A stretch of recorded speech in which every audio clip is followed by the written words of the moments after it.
Isa ang nasawi habang 5 ang sugatan matapos mahulog sa bangi ng isang Mitsubishi Montero sa Bontoc, Mainit Provincial Road, Sitio Arate, Barangay Ginaang, Bontoc Mountain Province, gabi ng Disyembre 28. Kinilalang nasawi na si Cherilina Geston Dalilis, 53 anyos, ang driver ng sasakyan na idineklarang dead on the spot dahil sa matinding pinsala sa ulo.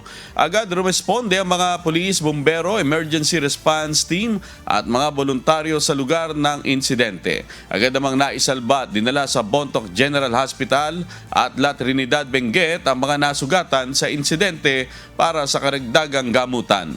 Iniimbestigahan na ng mga otoridad ang sanhi ng aksidente.